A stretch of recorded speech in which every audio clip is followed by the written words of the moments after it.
Hello everyone, my name is Neematu Ali, a licensed psychologist assistant and a clinical psychologist in process. So today we are discussing the mental health conditions of people living with rare conditions, their caregivers, and also the African culture. What do we mean by rare conditions? Rare conditions, as defined by the European Commission, are diseases that affects 1 out of 2,000 in a population. So you can imagine the huge population, and when we count 2,000 people, it's only one person that might have this condition. So you end up realizing that most of them have no medications, there are no cure, they are just managing them. Others don't even have a diagnosis yet to say this is the actual thing wrong with the person. Others don't have that diagnosis. To start with, let me say, as an African, especially a Ghanaian, and I say I don't eat banku, I don't eat fufu, I don't eat kokonte, I don't eat TZ. What I like is potato chips.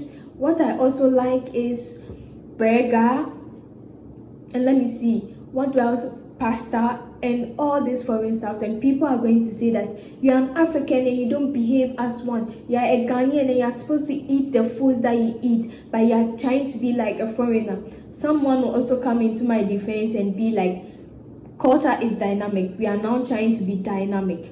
Yeah, if I don't cover myself properly, or if I'm to wear certain stuff that will expose part of my body, I'm going to be told that yeah, I'm being modernistic, or what's the actual word should I use for it, that I'm trying to be modernized, I'm trying to be this, I'm trying to be that. But yet we forget the main core of Ghanaians, the main core of Africans, being there for one another, being there, being each other's keepers. We forget that we are supposed to be caring, even if not in finance, visiting people. Yeah, we understand that the community we live in now, the century we live in now, because of work, because of migration, things have changed.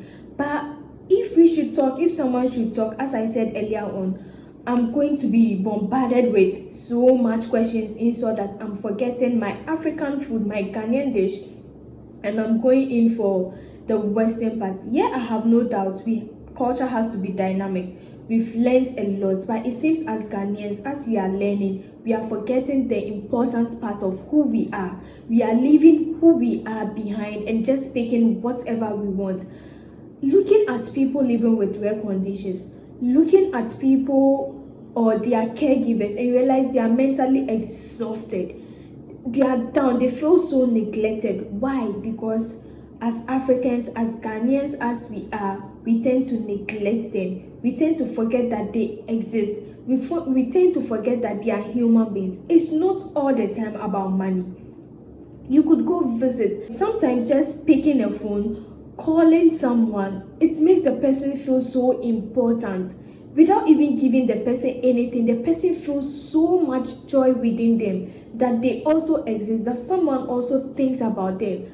How would you feel if no one calls you, no one talks to you, people look at you with certain eye? It's like you feel so neglected. How would you feel about it? Yet we call ourselves Ghanaians, yet we say we are Africans, yet we say our culture must exist.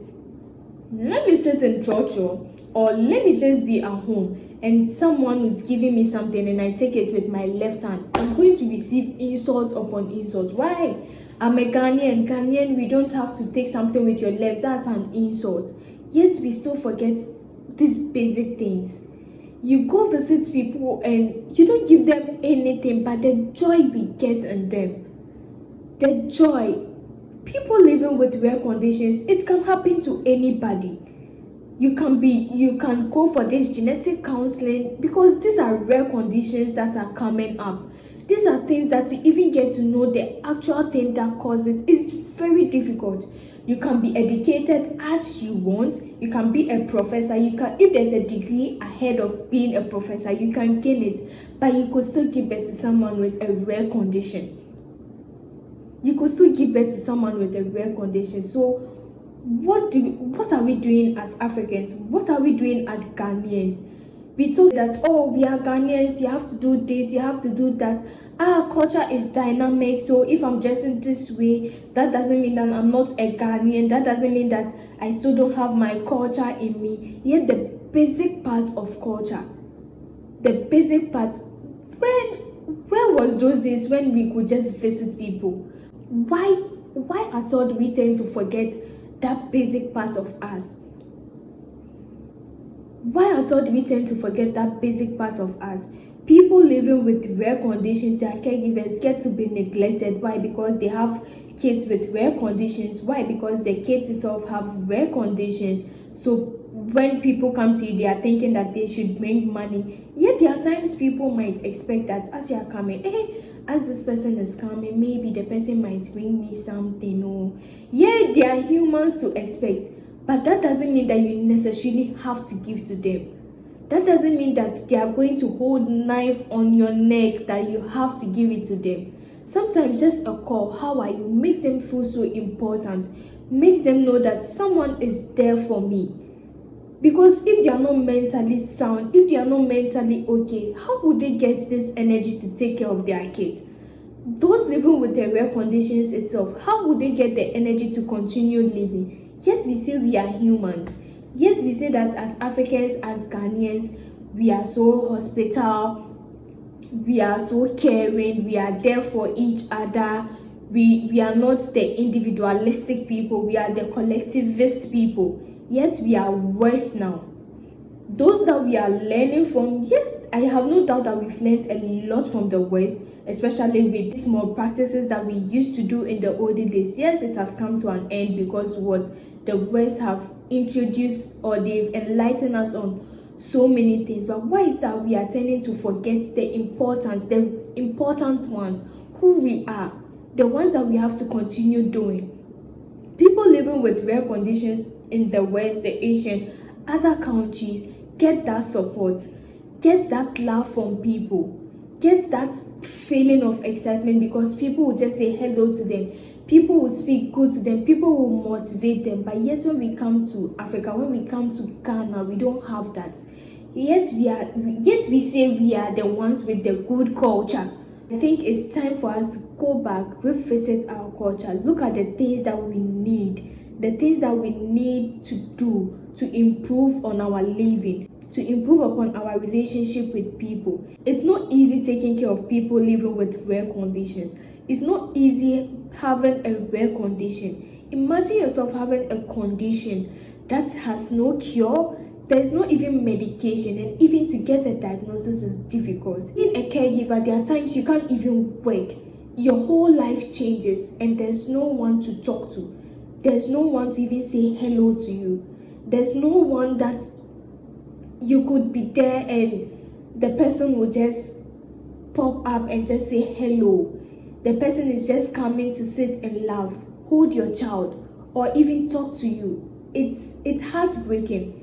And it affects their mental health so badly. And without a good mental health, trust me, it's difficult for the person to survive. It's difficult for the person to even move on. And yet we call ourselves Ghanaians. And yet we say we are the ones with the good culture.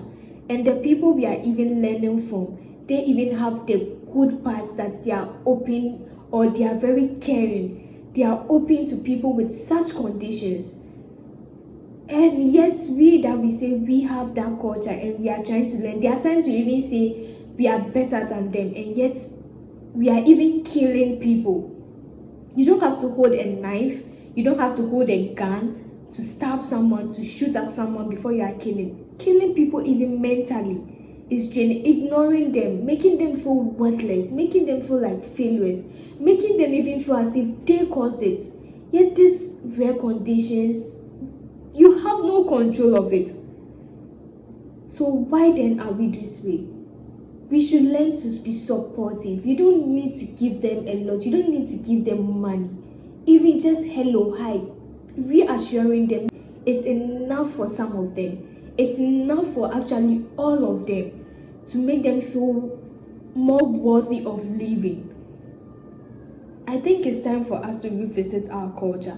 And let's be open. Let's be human. Let's be the Ghanaians that we knew we are. And let's be open to all of us. Not only the rich, but it should include the poor, not only the healthy, but those who that are even dying, those who that are living in these conditions. It's not easy.